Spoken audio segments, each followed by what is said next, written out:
नमो तस्से भगवतो अरहतो सम्मा सम्बुद्धस्से नमो तस्से भगवतो अरहतो सम्मा सम्बुद्धस्से नमो तस्से भगवतो अरहतो सम्मा सम्बुद्धस्से साधु साधु साधु.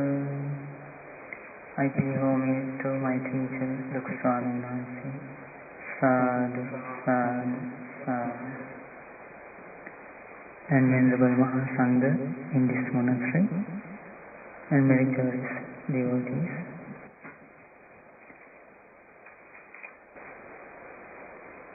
In this world, let's suppose like this. If there is a person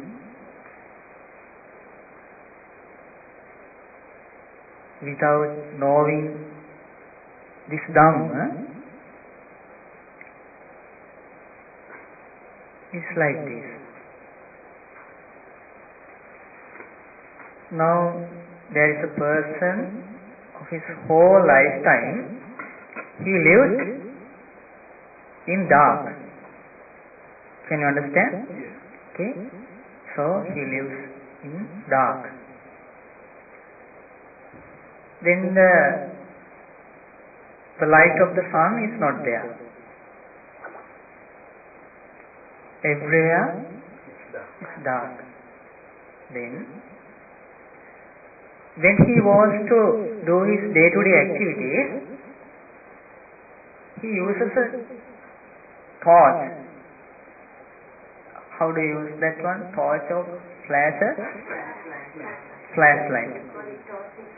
In Sri Lanka. But here? Flashlight. Okay. A person he uses a flashlight to do his day-to-day activities.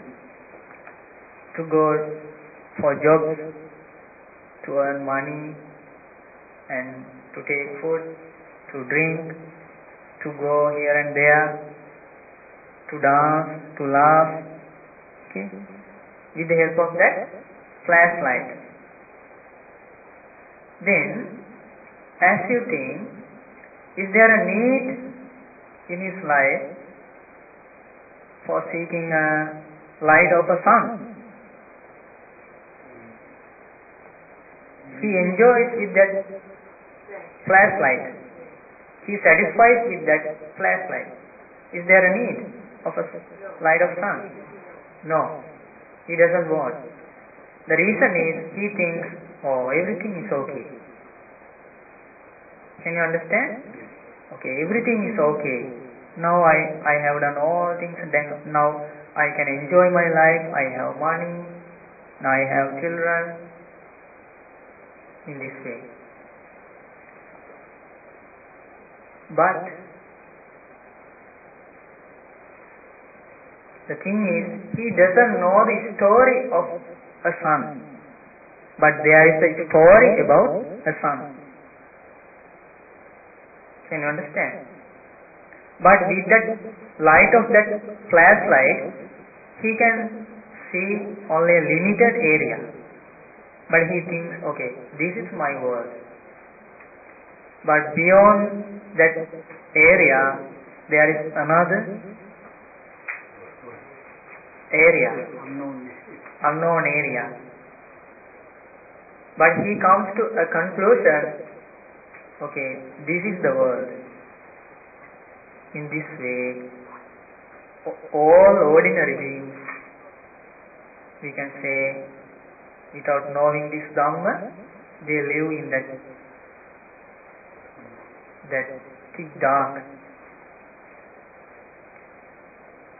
But this Dhamma is like the light of the sun. When the sun arises, then the darkness will disappear. Then all beings will see all the things of far away things. This Dhamma is like that. Can you understand?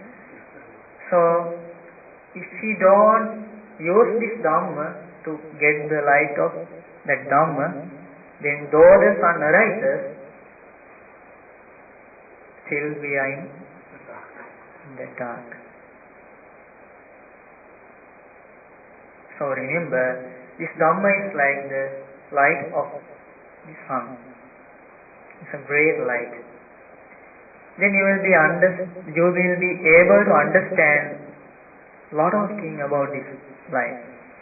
Now you have been learning lot of Dhamma, lot of discourses.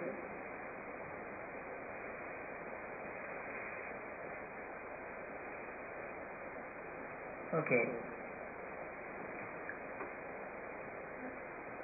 When we are listening to this Dhamma, or when we are following this Dhamma, can you remember I mentioned the most important thing? That's the initial factor of listening this Dhamma.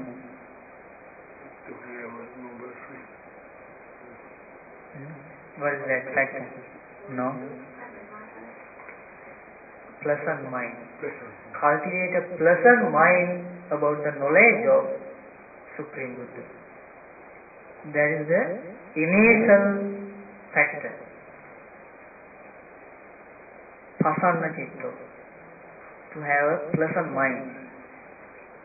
That pleasant mind should be cultivated each of our lives.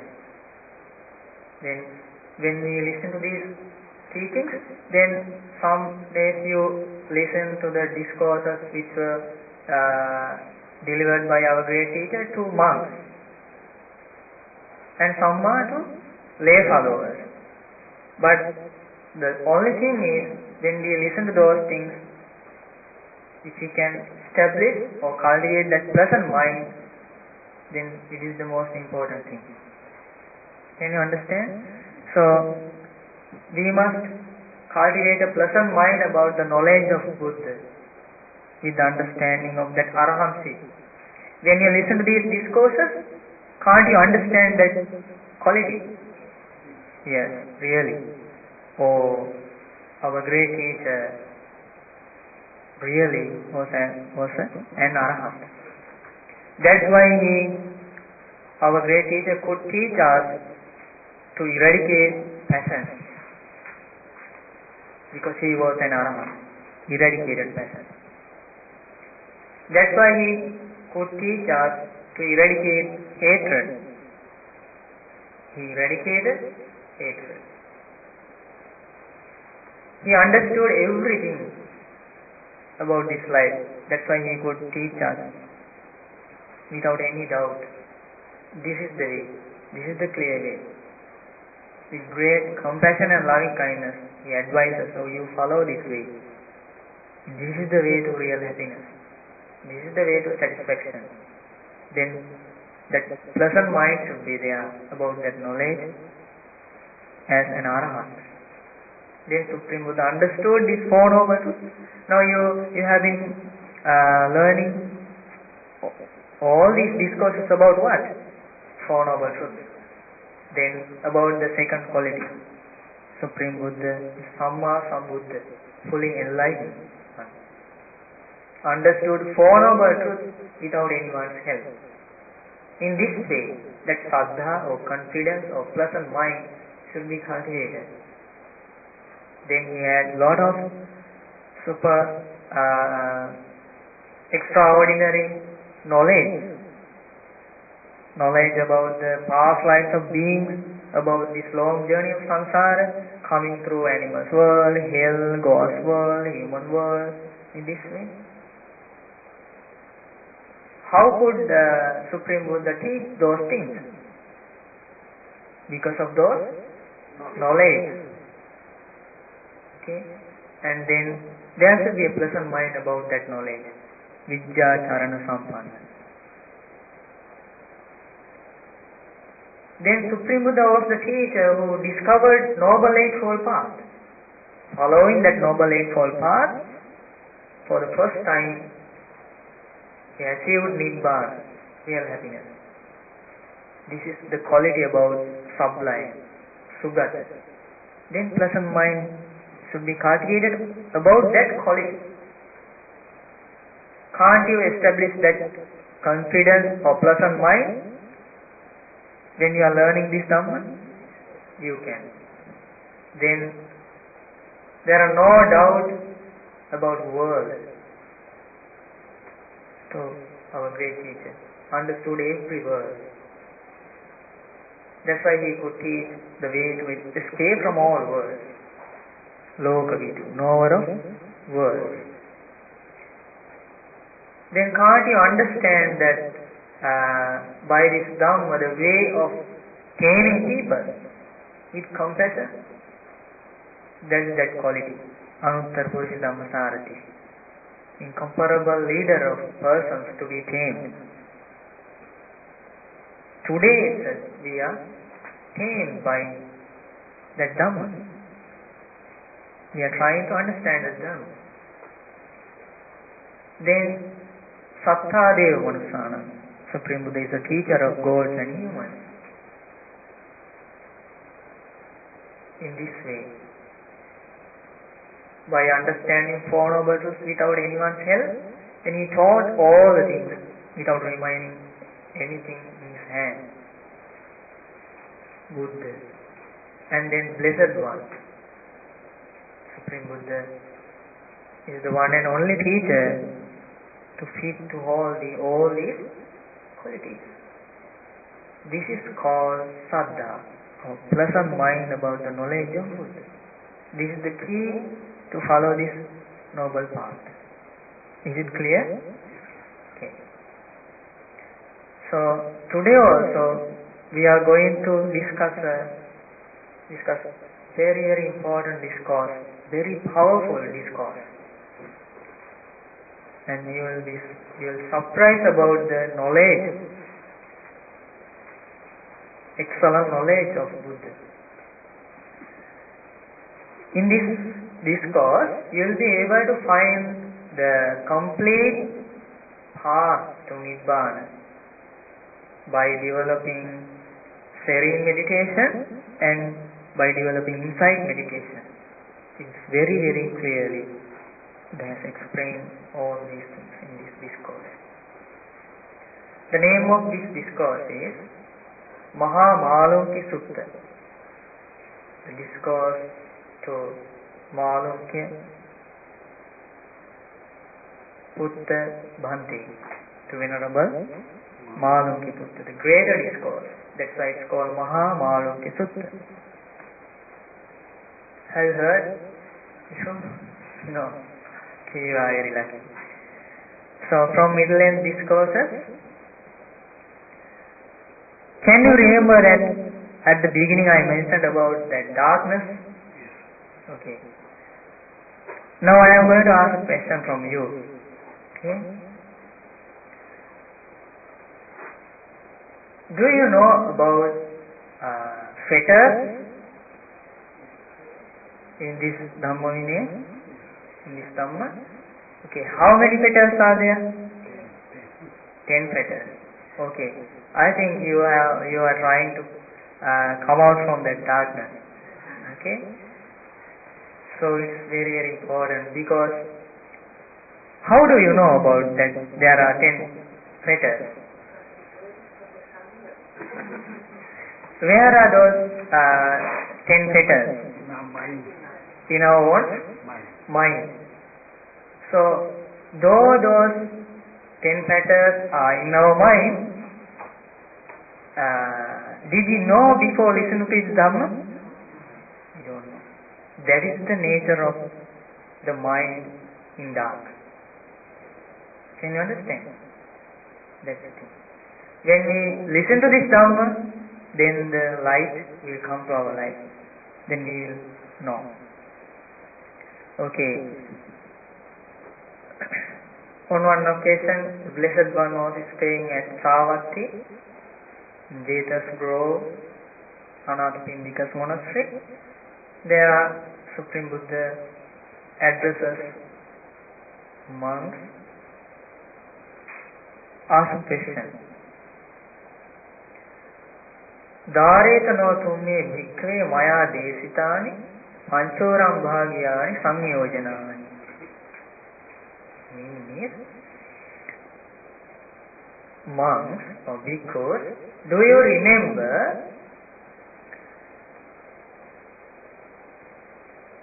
the Panchoram bhagyani samyojanani?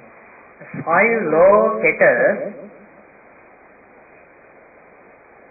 as taught by me. How many fetters here? 5 law fetters.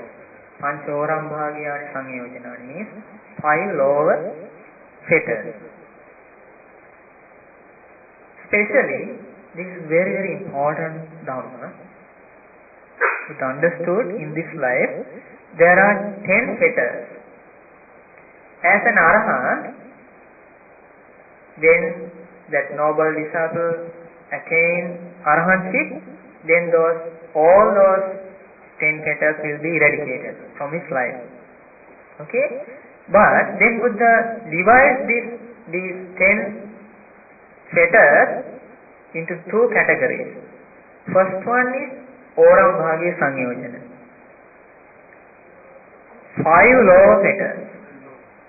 Okay? Then other 5 are called Uddham Bhagya Sanyojana. 5 higher fetters. What is the reason to be known as in this separate ways? Lower fetters means because of these lower fetters lead to give the rebirth in lower world.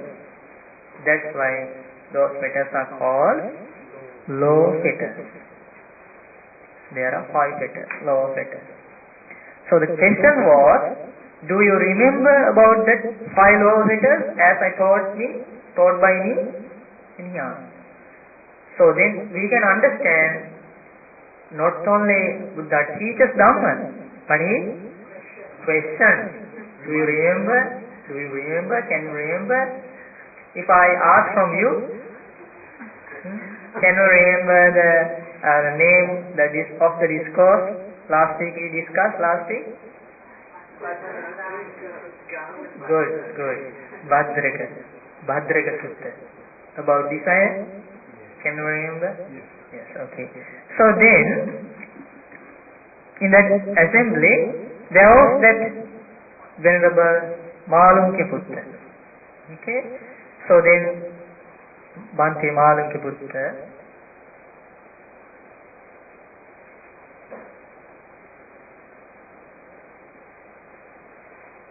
was ready to give the answer. He said, yes, Bhante, I know. I can remember about the 5 law fetters as taught by Blessed One. I can remember. Okay. When I ask from you, you also say, oh, he knows. Okay, he knows. In this way, that Malunke Putta, that Venerable Malunke Putta says, I know. I remember the 5 law fetters as taught by Blessed One. Then Supreme Buddha asked, okay, how do you remember 5 law fetters as taught by me? Then Malunke Putta, Bhante says, Venerable Sir, Bhante, I remember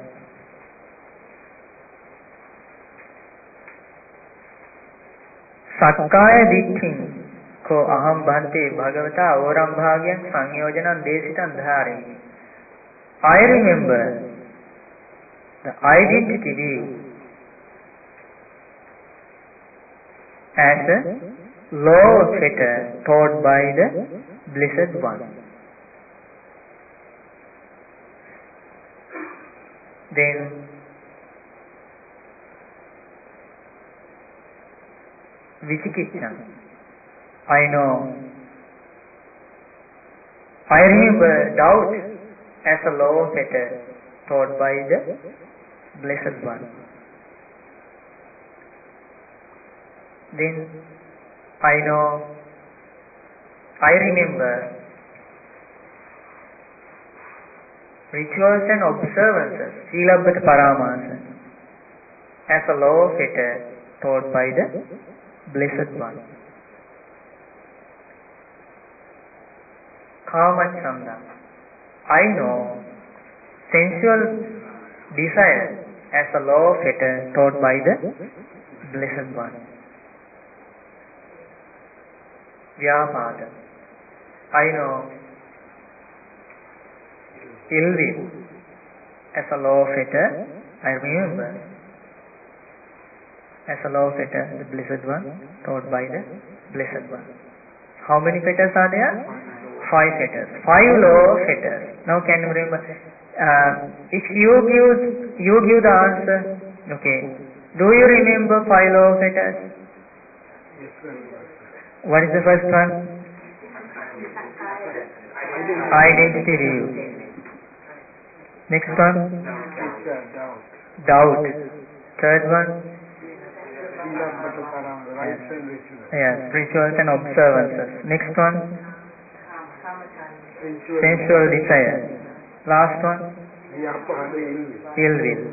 As you think, are you correct? Okay. Then, Buddha explains, Malum ki Putra, to whom did I teach in this way? To remember 5 law of fetters. To whom did I teach in this way about 5 law of fetters? Then Supreme Buddha explains, if you try to explain about 5 law of fetters in this way, the people of other religions, they will laugh to you, they will joke to you, and they will confuse you with taking the simile of the infant, taking the simile of the infant, that taking the simile of that baby, they will joke you. Okay, they will laugh to you. Why? They will ask, saying that, taking that simile, they will ask, how do you say about that identity view in the case of a baby, in the case of a baby's life? Now that infant lies on the ground, he doesn't know anything, and he hasn't the notion about the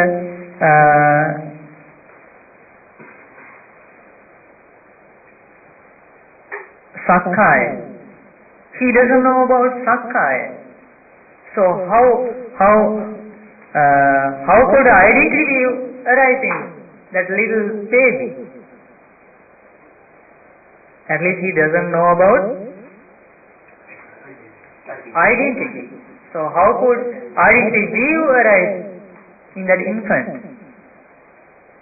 They will laugh at you. Okay? Yes. And then Buddha explains, now can you remember the danger of having these 5 law of fetters? Can be born in lower world. Yes. Because of having these 5 law of fetters, then always there will be a birth in lower world.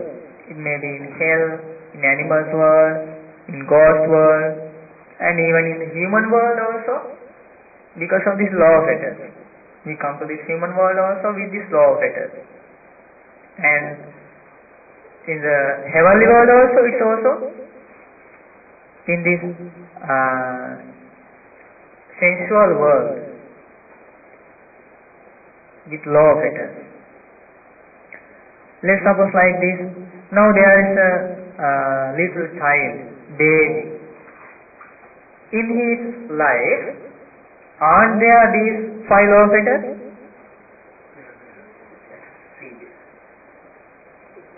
Does he know?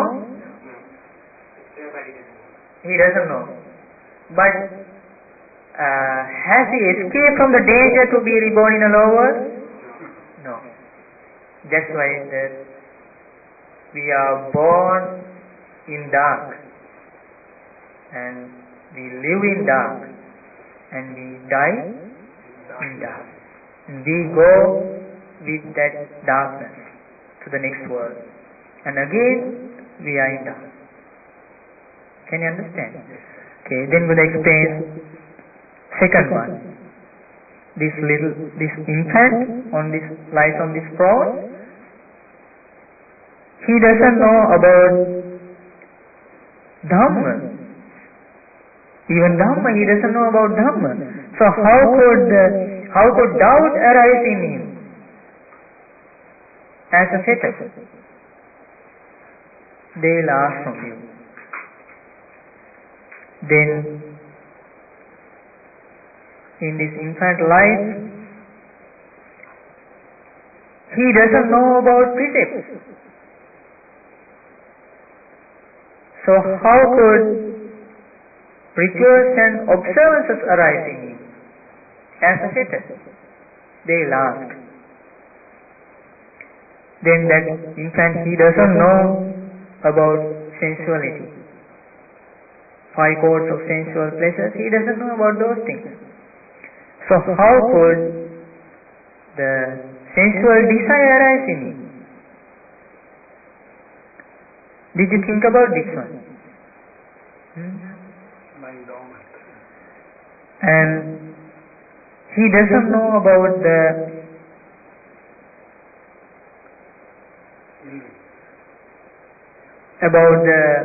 things to get angry, and he doesn't know about those things. Oh, that person. He doesn't know about that person, or whether he blame or those things he doesn't know. Only he knows to cry. Okay? So how could ill will arise in him? They will ask.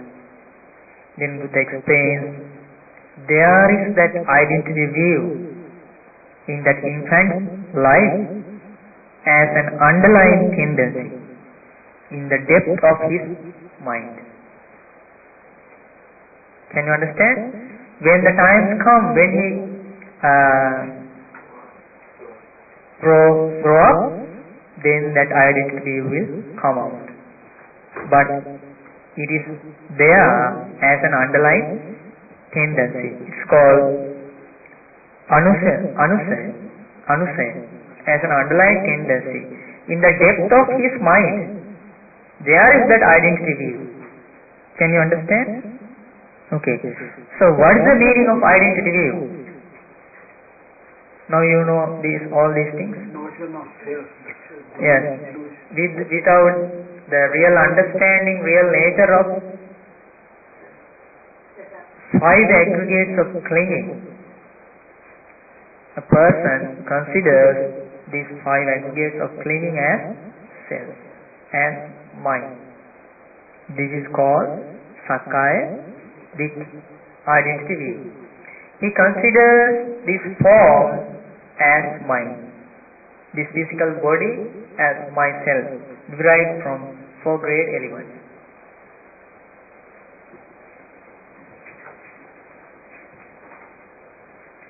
Okay, so there is a description here. Then that okay, we can consider that one later. Then again Buddha explains, there is that doubt as a law of fetter in that infant's life as an underlying tendency in the depth of his mind. And there is that next fetter, rituals and observances as an underlying tendency in the depth of his mind. And there is that sensual desire as a law of fetter as an underlying tendency in the depth of his mind. And there is that ill will as an underlying tendency in the depth of his mind. Now who said this way? Buddha explains to that Malungi Buddha Bhante. Oh, how do you explain this way? To whom did I teach in this way about 5 law of fetters? Then in that place Venerable Ananda was there. Then Venerable Ananda asked from Blessed One, Etassa Bhagava Kalo. Now it is the time, Bhante. Etassa Sugata Kalo. Now it is the time, Blessed One. Now please, Bhante, please teach us about 5 law of fetters. Having heard, the monks will remember it. Okay, now our knowledge and Malunkyaputta Bhante's knowledge is same, but it is not a perfect knowledge. Okay, when we ask, okay, what are the 5 law of fetters? We say identity view, doubt, rituals and observances, sensual desire and ill will. But it is not a perfect answer. Then now Venerable Ananda asked from Blessed One to teach. Then Blessed One Supreme Buddha began to explain. There is an untaught ordinary person in this case. Who is there? Ordinary person, Puthujjana. Now do you know the nature of that ordinary person's life? Here there is that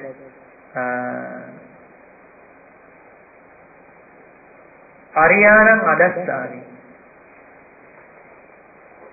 That ordinary person, he doesn't know about Buddha and about Arahant. He hasn't that vision of Arahant, of Buddha. Arya Dhamma Sakoi, he is not skilled in that noble path. Arya Dhammi Avinito, he is not disciplined in that Dhamma. He doesn't know about true friends. He is not skilled in that true friends Dhamma. He doesn't discipline. He isn't disciplined in that Dhamma. Is it clear? Okay, now this ordinary person, then Buddha explains, he is covered with that identity view. He is enveloped with that identity view. And uppannāyata sakkāya diṭṭhiyā nissaraṇaṃ yathābhūtaṃ nappajanaati. He doesn't know to escape from arising identity view. He doesn't know the way to escape from identity view. Then it will be a hard fetter in his life. Then it is called a lower fetter. Is it clear? The reason is his life is covered with that identity view and he doesn't know to escape from that identity view. So again and again he goes with that identity view. He lives with that identity view. Then it is a hard fetter in his life. It is called the low fetter of identity view. What is the meaning here? Now he doesn't know about the real nature of these 5 aggregates of clinging. So again and again he considers his physical body or form as mine and myself. So he doesn't know to escape from this identity because he doesn't know this Dhamma. From this Dhamma, one will know that this form is derived from earth element, water element, heat element and air element. But that ordinary person, he doesn't know.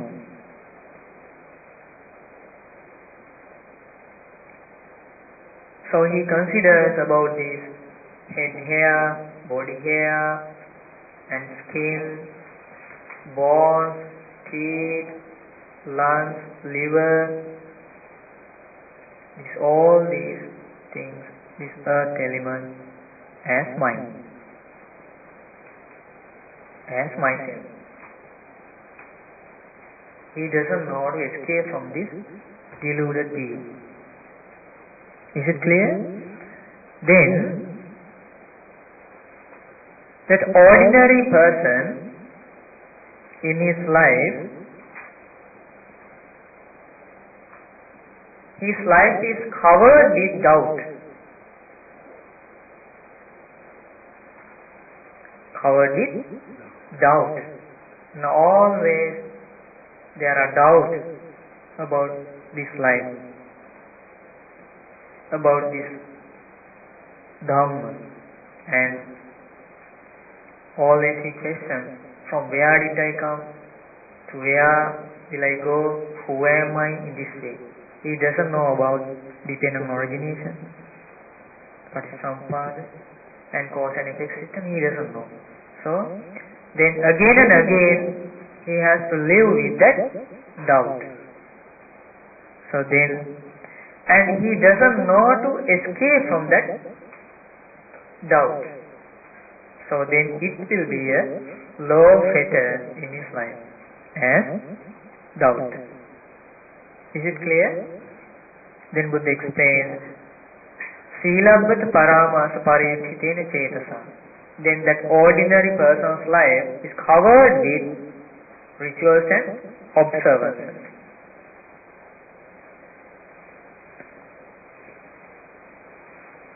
Then he doesn't know about Noble Eightfold Path, so he practices so many things, thinking to achieve satisfaction or pleasure to his life. And then he doesn't know the escape, Nissarana. He doesn't know about Nissarana. Nissarana means escape. He doesn't know how to escape from this rituals and observances. Again and again, only thing he has to live with that rituals and observances. Can you remember now? He hasn't the association of noble friends. He hasn't the association of true friends. He doesn't know about this Dhamma. So again and again, it will be the strength in his life as a fetter.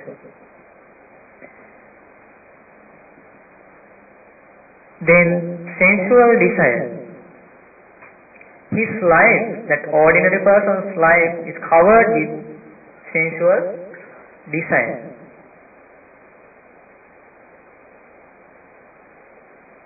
Uppannasya kamaragasa nissaranam yathabhutam nappajanati. He doesn't know the escape of arising sensual desire. Only thing is, again and again, he has to struggle with that sensual desire. Then it will be a low fetter in his life. Can you understand? So always that ordinary person, he has to live with these 5 fetters. He doesn't know the way to escape from these 5 fetters. So always he lives with that danger to be reborn in a lower world. Then his life is covered with ill will. He doesn't know to escape from that ill will. So then it is called a fetter. Then that ill will is a fetter, as a law of fetter. That fetter is in his life. He is covered with that fetter. This is the life of an ordinary person. Now in this world, there are such kind of ordinary persons with this condition. But do they know about this danger? No. They don't know how to escape from this law of return. So again and again they have to live with this law of return. Then Buddha explains, Sutavajiko Ananda Arya Savako. Now there is the noble disciple. He has the vision of Buddha and about this teaching he knows. And he is skilled in this Dhamma. He considers wisely about this Dhamma. He follows precepts and he tries to understand Four Noble Truths. His life is not covered with that identity view. He knows the way to escape from arising identity view. So,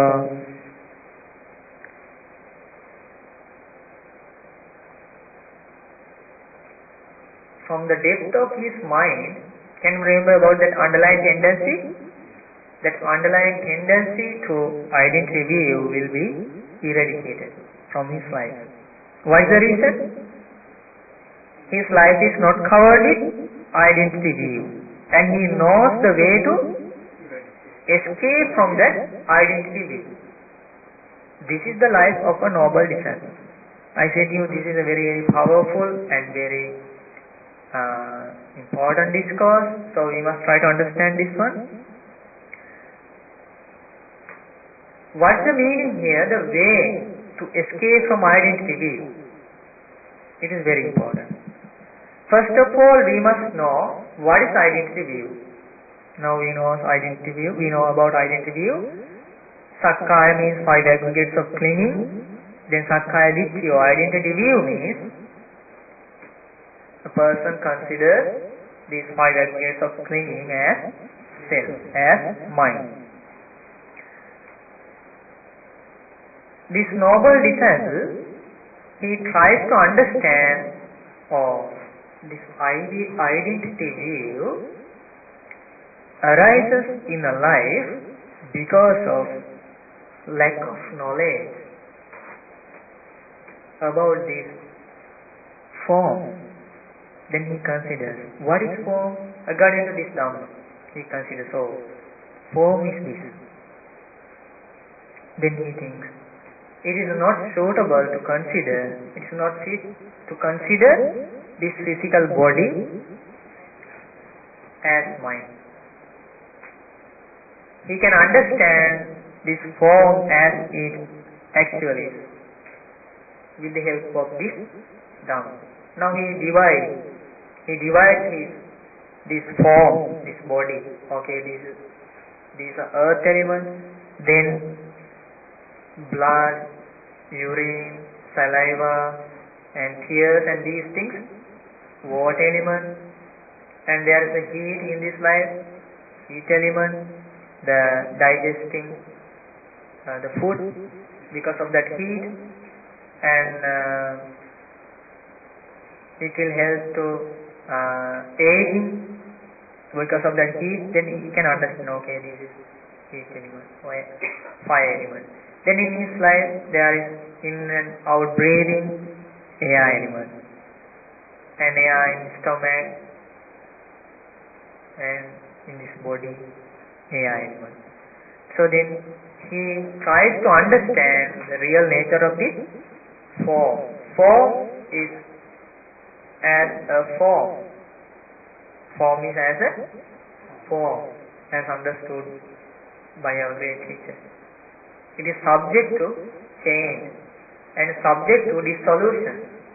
That's why it's called form, like a form, glimpse of form. Then he tries to understand the feeling aggregates of things. In this life, now it's very important to understand these five aggregates of clinging in our life. Can you understand? Then feeling is, in this life there are pleasant feelings, unpleasant feelings, and neutral feelings. Through these 6 bases. So then he considers, okay, all these feelings are dependent on content. The form is dependent on 4 great elements, and the feeling is dependent on content.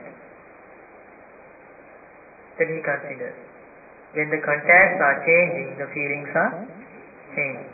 In this way, there isn't a person called self here. And it is wrong to consider these changing feelings as mind. Then he develops his wisdom. Can you understand very clearly about this form in your life? Okay, that one is okay. Can you understand about the feeling aggregate regarding your life? Can you experience those feelings? Okay, now that is about that feeling. Then can you understand or can you identify about perceptions in this life? It is called sanya, or perception aggregate of clinging. Perception of forms, perception of sounds, perception of odors, perception of taste, perception of tangible. Can you understand this nature in our life? Okay, then that noble disciple, he investigates about this perception. Always this perception is changing. Can you understand? It changes always. And we cannot control that one. Then he considers in this way. Because the perception, all the perceptions are dependent on content. Then step by step, that hard view, that hard fetter, step by step it will, yes, it will be eradicated in his life. Step by step. Because of what? Because of his wise consideration. Now you have to use your knowledge, all knowledge you get from good past, listen to last all these courses. So you have to use that knowledge. Then, can you understand about formations in your life? When we see a form, can you understand we use our volition? We think about that one. Then having seen that one, we talk about that one. Can you understand that one? It's called formation aggregate.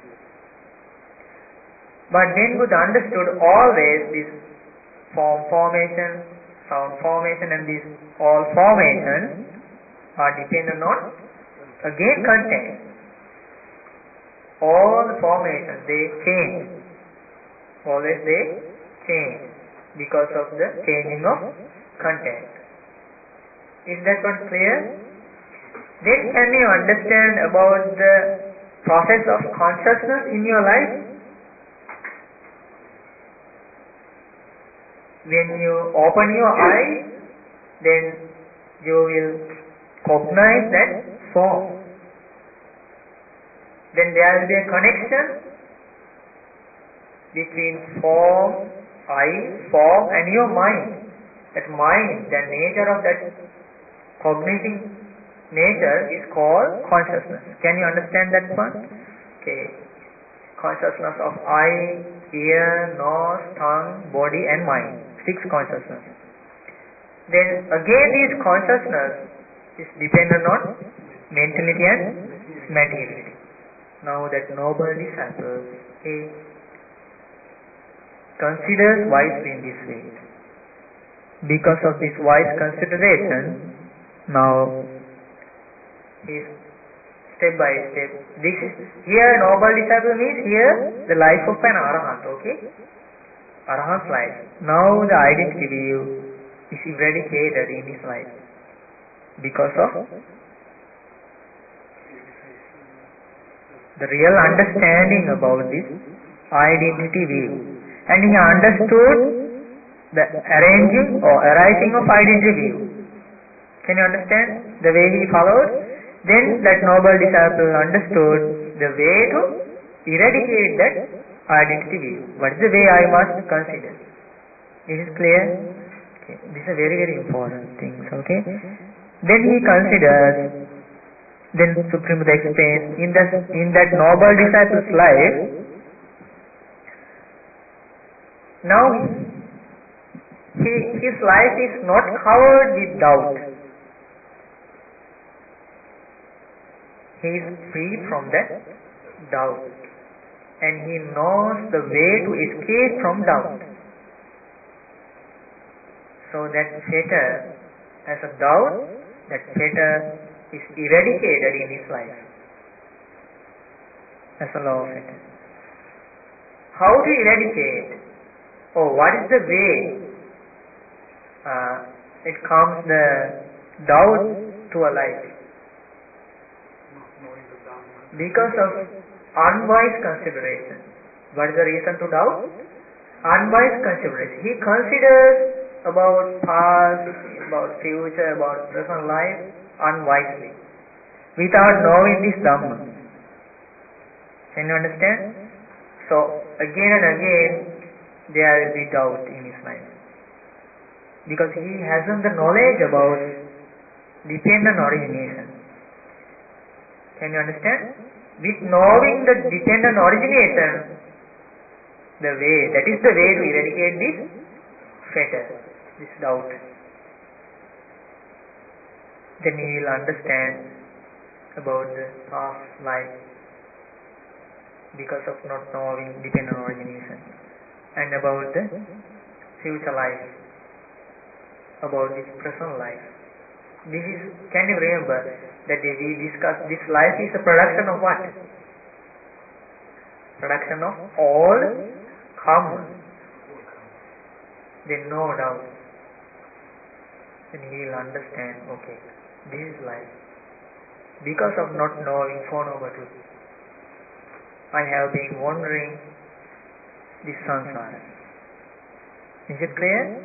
Okay. Now keep in your mind, is it clear the way of arising identity view? Because of unwise consideration, he considers these conditioned five aggregates of clinging as mine, as myself. Is it clear? Is it clear the way to eradicate identity view? Yes.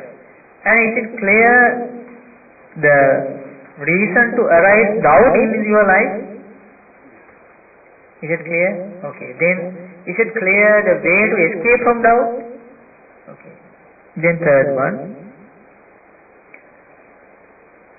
He knows about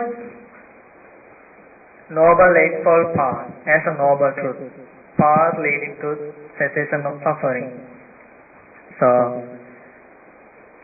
his life is not covered with rituals and observances. He knows the way to escape from rituals and observances. So that fetter is eradicated in his life. Rituals and observances. Is it clear? So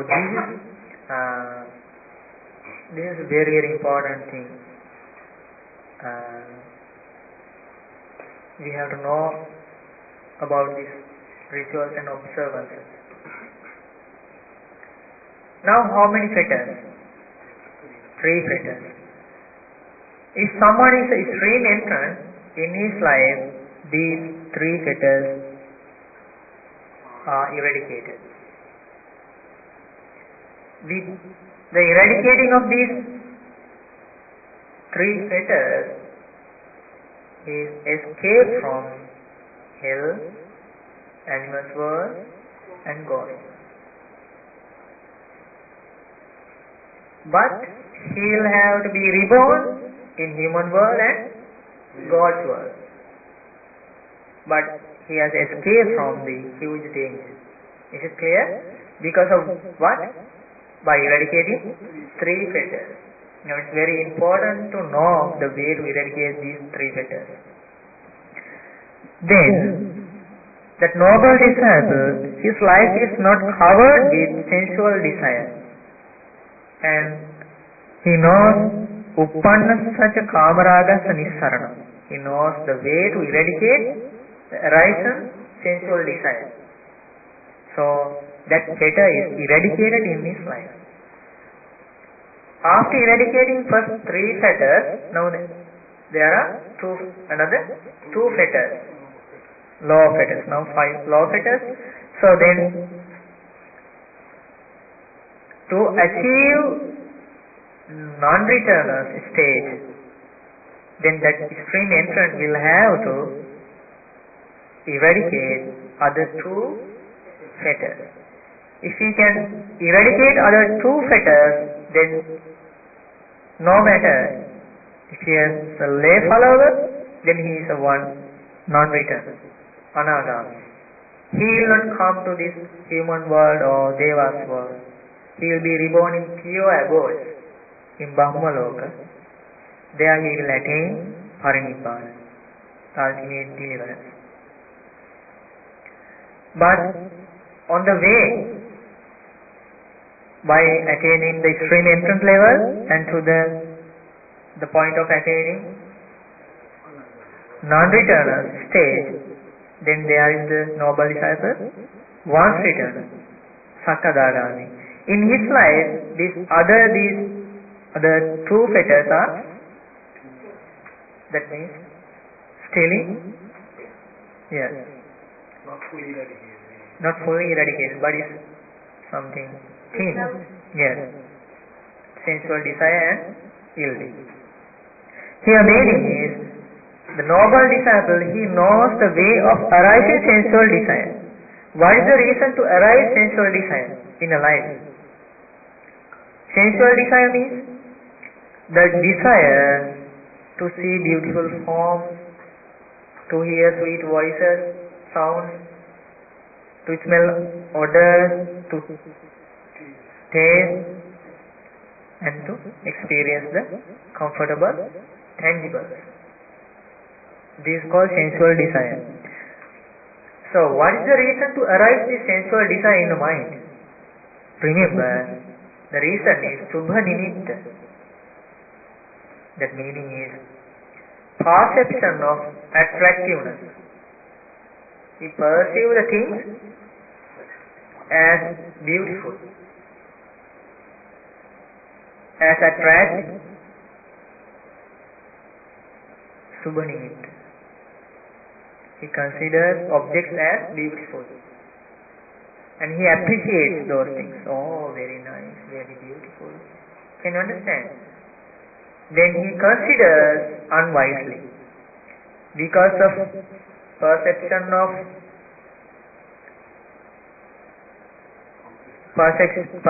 as attractive, then he considers unwisely. This is the reason to arise sensual desire. But what is the way to eradicate sensual desire? He considers objects as impermanent, as unattractive, as false, can you understand, as ugly, the real nature of the things. It is called wise consideration. Can you understand this one? This is not a difficult one. Now we see, okay, let's suppose the last, how to call that, Miss America. Have you heard that one? Miss World, in this way. When we watch her figure, what is there? What are they? We can see at once only 5 things. Head hair, body hair, fingernails, teeth, but it smiles, okay? Teeth and skin. Only these 5 things. But now you think, if we take some head hair and we keep on the table, and we keep from, you cut your fingernails, and this piece of fingernails is here, okay? Then Then you go to dentist and you ask, if you ask to remove your teeth and that doctor is ready to give you the teeth. Okay, you can bring this one. Will you bring that one to home? No. When we separate, when we divide these things, the real nature is unattractive. Can you understand? But when we see as a collection, then that unwise consideration will come as attractive. But the real nature is unattractive. Unattractiveness. False. This is the real nature of this body. So that noble disciple considers in this way, oh, this is the reason to arise sensual desire. And when a sensual desire comes to your mind, you try to use your wise consideration in that way, as Buddha understood, and Buddha explained, divide your body or others' body into 32 parts. How many parts? 32 parts. But we notice only 5 parts. Because of that deluded perception, then the passion, desire and all these defilements come to our mind. But the real nature is totally different from the way we perceive it. So this is, now can you understand the nature of a fetter? It is there here in the depth of our mind. That's why it's very difficult to escape from this samsara. But this is a very, very great opportunity to understand these things and to use our wise consideration. Otherwise, we will not be able to find an end of this journey. Because of this sensual desire, doing all the things the people they do. They kill others and they quarrel each other. Lot of things because of this sensual desire. And form is not only about this physical body. Form is all the things derived from four-gate elements. So people are struggling with these elements, but those are impermanent. Here, that noble disciple has that knowledge. He knows the way to eradicate sensual desire. Then he considers wisely. Is it clear? Okay, then in his life, ill will, that fetter, his life is not covered with that ill will. He knows the way to eradicate ill will. What is the reason to arise ill will in the mind? Patigha nimitta. You take an object with anger. Okay? Then again and again you think about that one. Then what will happen to your mind? Covered with anger and ill will. Then what is the way, according to Buddha's teachings, to eradicate that ill will? Practicing loving kindness. When you practice loving kindness thoughts, then that ill will be eradicated. Then that noble disciple's life in this way, all the 5 fetters will be eradicated. Now, Buddha explains Ananda, Venerable Ananda. There is a path, Ananda, to eradicate these law of fetters, 5 law of fetters. And there is a way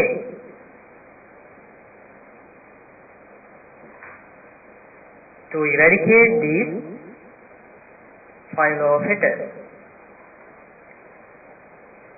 But if someone says without following that path, I can eradicate those 5 law of fetters. Netam thanam vijjati. It is impossible. It is like this. There is a large tree. Now that person, he wants to get the hardwood of that tree. Then he says, okay, I get that hardwood without cutting the bark of that tree and the sapwood of that tree, then I want to get that hardwood. Is it possible? No. Then Buddha explains, it cannot be happen. But there is a way, there is a path to eradicate 5 laws of fetters. If someone can follow that way, then it is possible to eradicate 5 laws of fetters. It's like this. That person, he wants to get that hardwood, so cutting bark and cutting sapwood, removing those things, then he get that hardwood. Then it is possible. In this way, Buddha explains, suppose Ananda, the river Ganga, that river in India, yes, were full of water. Then there comes a weak person, feeble person. He comes near to that river, saying, "Oh, now I want to go across from this stream." Saying in this way, he says, "I shall get across safely by swimming this stream." Then Supreme Buddha asked, will he be able to go through this stream? He is a weak person, feeble person. Will he be able to go? No. He cannot go. He cannot swim across this stream. Then Buddha explains, in this way, when I teach about the cessation of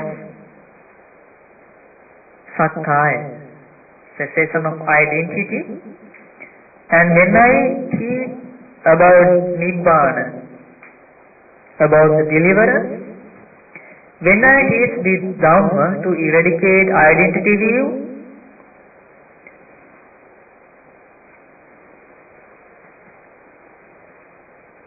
then that if someone's mind is not happy with that Dhamma, if someone is not happy with that Dhamma, then if he doesn't acquire confidence about this Dhamma, about the cessation of identity, then he can be regarded as like that feeble man, that weak person. Can you understand this one? So, when you talk with impermanence and about this unattractiveness, about these things, there are persons, they do not like to listen to this one. Can you understand? They do not like to accept. So those people are like very weak persons, feeble persons. They will not be able to escape from this identity view.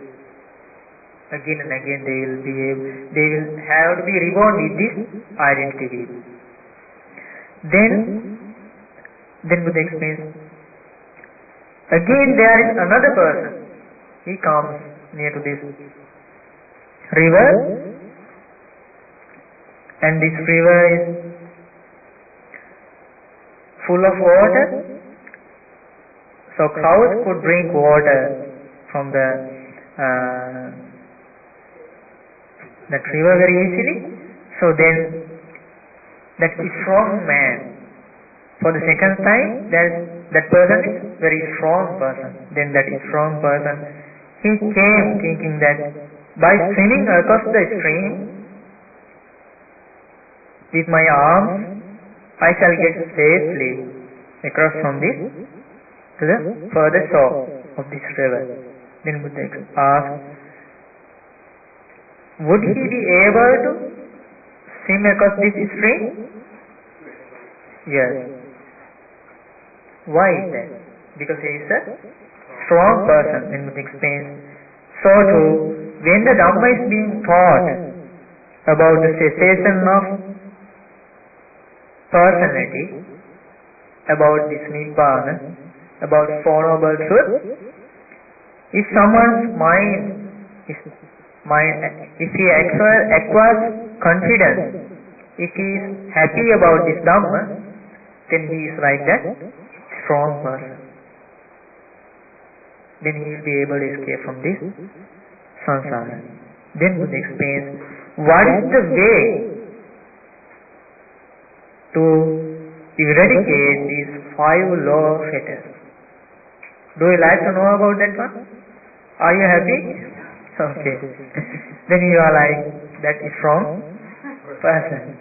Otherwise, if you are owning and if you want to sleep, then you are like that feeble person, that weak person. Okay. So don't think to sleep. This discourse is actually not difficult, but we must try to understand. Now this is very important part of this discourse. Okay, all the parts are important, but you listen very carefully. This one, this is the way to eradicate that law of fetters. So one day, anyway, somehow, we must follow this path to eradicate those 5 law of fetters.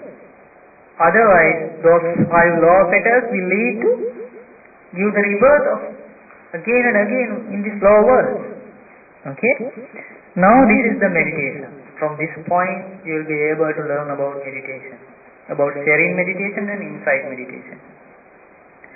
This is the way. Now that monk, now he has the precepts. As a noble disciple, he follows precepts. Okay?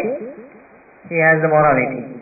Then he tries to develop meditation. It may be, now let's suppose he develops loving kindness meditation, or impermanent meditation, or breathing meditation. Okay? Now, step by step, his mind will be calm, and he will be able to keep his mind on that object of meditation again and again.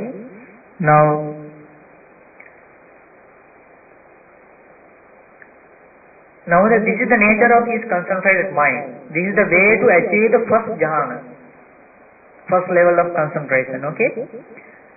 Now can you remember that thing? Let's suppose that you do breathing meditation or any kind of meditation, impermanent meditation. First of all, though you do the insight meditation or any insight meditation, first of all, you do not achieve the insight knowledge. At beginning, you will achieve the concentration because of that meditation. So now, with the abandoning of unwholesome states like greed, hatred, and those things, now you abandon those things from your mind. You clean your mind with what? With that meditative object. Again and again you think about that, like that, may I be free from anger, may I be free from anger. In this way, again and again you think. So then abandoning all the unwholesome states, then abandoning sensual pleasures, and abandoning ill will, abandoning doubt, abandoning restlessness of mind, remorse, all these unwholesome qualities. Abandon these qualities, then with applied and sustained thought. Applied thought means you take your volition or thought to that meditation, and sustain means again and again you think that one. You use that thought in your mind, okay? Then with rapture and pleasure, born of seclusion, then you live. In that moment, you have achieved first jhana. Is it clear? Now it is the serene level, serene state of your mind, concentration, samadhi. Then again and again you develop that state, that condition of your mind, again and again, and steady, okay, then you turn your mind to the inside knowledge. Before you direct your knowledge to the inside condition, to understand the inside knowledge, you must know this Dhamma, about 6 faculties, about 5 aggregates of clinging. That's why we learn all those things. Okay? So now you direct your mind to understand, to identify the form of that samadhi. In that, now let's suppose now you are in the first jhana. In that jhana too, there are those 5 aggregates of clinging. Can you understand? Then you try to identify those 5 aggregates of clinging. Let's suppose you do breathing meditation. Now you try to understand form in that jhana. Then you will understand about your in and out breathing. It is contact with your body. Then you try to understand. Isn't there a feeling in that concentration? There is a feeling, pleasant feeling. You try to understand that one. Isn't there a perception? There is a perception. That's why you perceive your in-breathing, out-breathing, short breathing, long breathing. You perceive. It's called perception aggregate. Now in that jhana, then there is formation and consciousness. What is this? 5 aggregate of clinging. Now in that same jhana, you try to understand this one. Then Supreme Buddha explains with the great knowledge. Now you try to consider those 5 aggregates of clinging, te dhamme aniccato, as impermanent. Now you convert to what? To inside knowledge. Okay? Now you consider about 5 aggregates of clinging in that same jhana as impermanent. Dukkhato, as suffering. Why is that? Because in that concentrated level, Supreme Buddha explains, it is very easy to understand the real nature of these things. Can you understand? Then Rogato, 5 aggregates of clinging as a disease. Let's consider about form. He considers this form as impermanent, as suffering, as a disease. Gandato as a tumor. Then Sallato as an arrow. As a do you know about that? This. As a barb.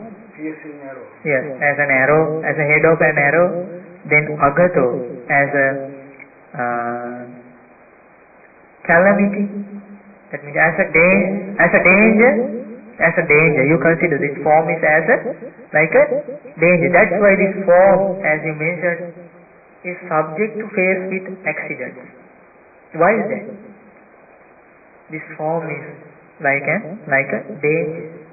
Then Parato, Abhadato, this form is as an affliction. Parato, you consider this form that in this way, you consider I am not the owner of this form. This form is another. In this way, why?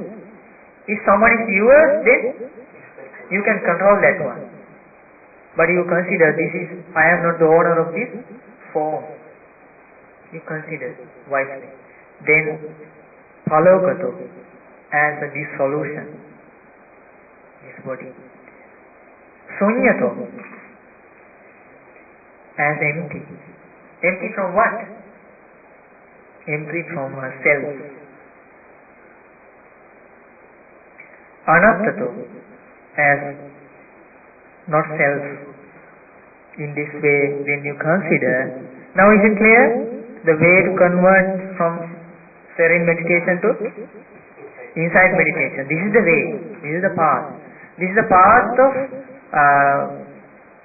coming through serene meditation into insight meditation. Now he considers again and again, he considers about these 5 aggregates of clinging to understand the real nature of the form, of the feeling, perception, formation and consciousness, about these 5 aggregates of clinging as impermanent, suffering, as a disease, in this way. Then again and again he considers, then again he directs his mind. Now step by step he will be able to understand, Supreme explains, he will be able to understand step by step his clinging or attachment to these 5 aggregates of clinging is eradicated step by step. So he establishes his mind on the Nibbana element. Can you understand? So then he considers etam santam. This is the perception of Nibbana element. Now, though you can't understand, you cultivate your pleasant mind or such a knowledge our great teacher had. And in this way, those followers, noble monks, they achieved that Nibbana following in this way.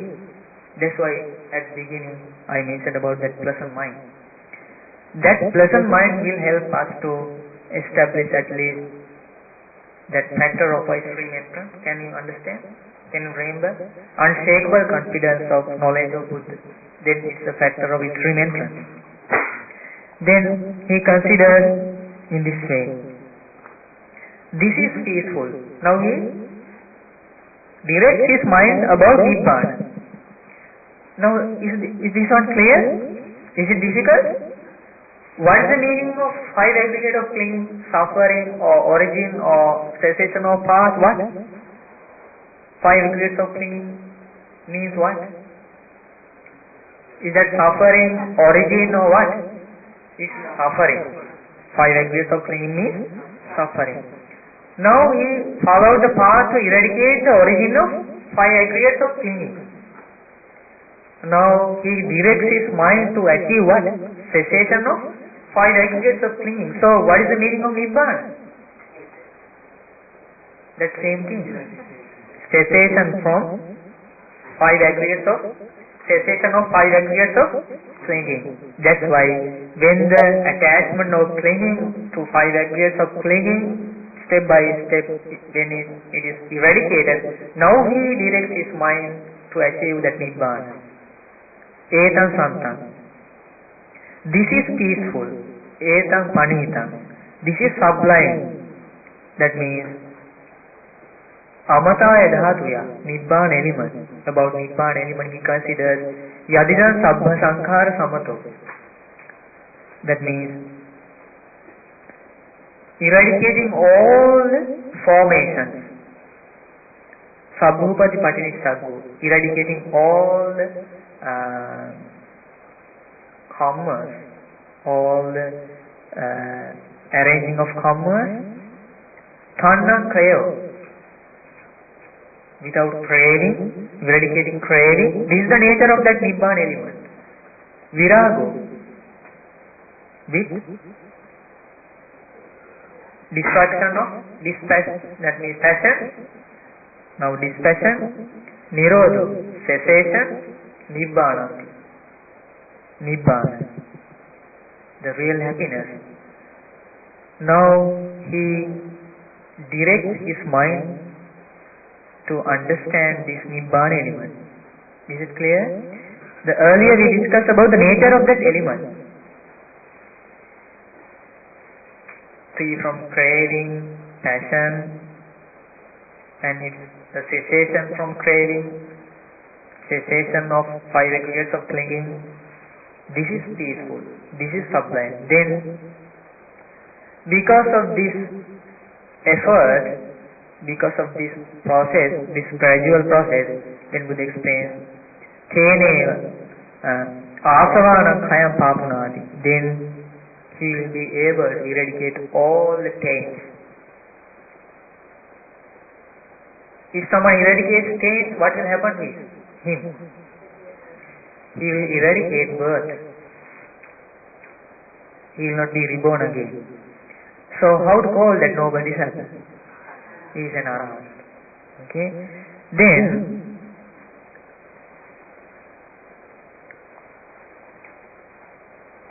if he couldn't achieve the arahantship because of this gradual training and because of this desire to practice this Dhamma, desire to achieve the cessation of suffering, desire to achieve that Nibbana. Now can you understand there is a desire to achieve Nibbana? Because of desire, there is that word, Teneva Dhamma Ragena. Ragena means desire. Desire to what? To achieve that Nibbana element. Because of this Dhamma Nandiya, because of that joy. Panchanam Oram Bhagyanam Samyojanam Parikkhaya. Eradicating. Can you remember now? Those 5 law of fetters, Opapatiko Hoti. Spontaneously, Tattva Parinibbai, he will be reborn in pure abodes. Then he will attain Parinibbana there, without get rebirth again. Okay? Ayam Piko Ananda Maggo. Ananda. This is the path. Ayam Patipada. This is the way of eradicating 5 law of fetters. Now is it clear? Now is it clear the way to attain arahantship even from first jhana? Can you understand? By developing first jhana, noble disciple can attain arahantship. Or if he couldn't attain arahantship in this very life, he will attain non-returnal stage, anagami. Then in this way, they explain. Now, is it clear the way the noble disciple comes from the serene meditation to insight meditation? Yes. How did he do that one? By developing first jhana, he considers, first of all he identifies what? 5 aggregates of clinging in that jhana. Then he considers that one in what way? As impermanent, as suffering, as a disease, as a tumor, yes, as a danger, yes, empty from self, and as a arrow, and as a thing, the owner of that another other thing is not yours. In this way he considers as punyato, as empty from a self. In this way, then Buddha explains, in this way a noble disciple develops the second jhana. He develops, another noble disciple develops third jhana and fourth jhana. In any jhana, noble disciple can do the same thing. Can you understand? Then he develops formless jhanas, noble disciples. Akasananjayatana, the base of infinite space and base of infinite consciousness, Vijnanachayatana, and base of Akinchanyayatana, nothingness. He developed these formless jhanas. In those formless jhanas also he does the same thing. Can you understand? So what is the result? In this very life he will achieve the arahantship or non-returnal stage. Arahat or anagami. Now what do you think about the last formless jhana? Did I mention that one? No, because our great teacher didn't mention that one. There are 4 formless jhanas. Last one is the neva sanya na sanya. Neither perception, no perception. In that jhana, Buddha understood, it is very, very difficult to understand 5 aggregates of clinging because that jhana is very, very smooth. It's not a gross one. Cannot perceive these things like when you are sleeping in that jhana. Can you understand? So then Buddha explains, in this way, noble disciple will be able to direct his mind to understand the real nature of five aggregates of clinging, and by directing his mind about the Nibbana element, thinking this is peaceful, this is sublime, relinquishing all the craving, abandoning all the karma, the dispassion, cessation, Nibbana in this way. Is it clear? Okay, this is the way that those arahants they followed and they attained arahantship.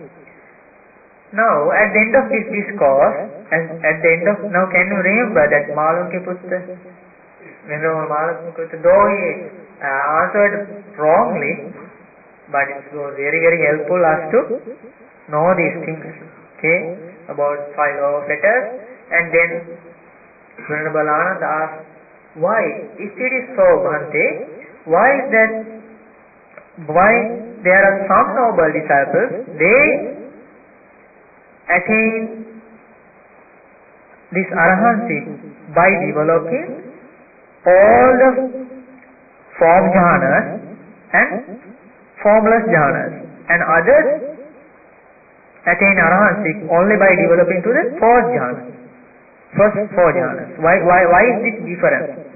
Do you know the name to known to the arahants who attain arahantship by developing first jhanas, first four jhanas? Panya Vimutti, liberated by wisdom. And next arahant, Cheto Vimutti, liberated by mind. I have taught all these things to you, okay? With the help of this Supreme Buddha's knowledge, okay? Panya Vimutta means liberated by wisdom. That arahant developed only the first four jhanas and the insight. Okay? And Cheto Vimutta means he develops his mind to the highest level of concentration. Okay? Then develop insight. Cheto Vimutta. Then why is this difference? Can you understand this one? If someone can develop first jhana, then it is very easy to attain arahantship from that first jhana. But all the noble disciples don't do that way. Some develop higher jhana. Why is this? Then Buddha explains, it is the difference of their faculties. Some can develop their mind to the higher level. It is the difference of their faculties, I say, Ananda. So then that is what the Blessed One say, and then this was the Malunkyaputta discourse about that. And then that all the monks and the Venerable Ananda was that they were satisfied and delighted in the Blessed One's words. So is it clear about these things? Is that discourse difficult? Maybe we should do it again. Yes. But you learn a lot of things, isn't it? About law of letters, Yes. about law, and it's very clear about this path, where come the serene meditation and insight meditation. Now can you understand the importance of learning about five aggregates of clinging, about six faculties, about four noble truths? The reason is, though one develops his concentration to the highest level, if he hasn't the knowledge about four noble truths, then that concentration is useless. Can you understand? Okay. Neva Sanjana Sanjana, those words. So that's the reason. So it doesn't matter, though you can't understand. I don't think in that way, but this I, as possible as I can, I try to explain this one. Okay? Yes. Now, when you go home, again and again you think. And you think with your pleasant mind. Oh, great knowledge, great heart in this way. Okay? Then it will help you to have the understanding. So, I like to bless you. May all of us, you have the opportunity to develop your serene meditation and insight meditation, and to eradicate all five law fetters and higher fetters. You will have the opportunity, may have the opportunity to understand four noble truths in this Gautama Buddha's dispensation. sadhu, sadhu, sadhu. And especially we must share merit with our Loku Swamin Wahanse.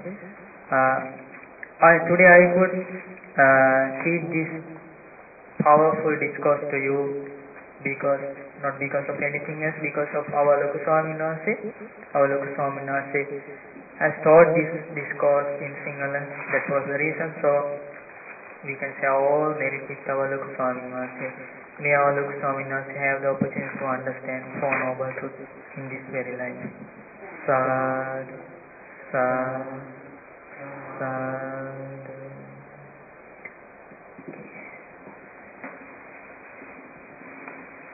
Today I took long time. Is it okay? Oh, yes. Yes. This length discourse, Majjhima Nikaya, second part. Yes. Okay. You come next week. I'll do a easy discourse. Okay. With pleasant mind. Okay. Okay. Now you can say. Maya karam punyam Samina anumoditatan Sadhu anumodana. Samina katam punyam Maya Sadhu anumodana. Sadhu anumodana Ukasa bharatena Katan sarvan archayam Kamatami banti Kamami kantabha. Ukasa kamami banti Dudiyampi ukasa kamami banti Tatiyampi ukasa kamami banti Sopateva Sukhina. හැම දිනාටම තෙරුවන් සරණයි.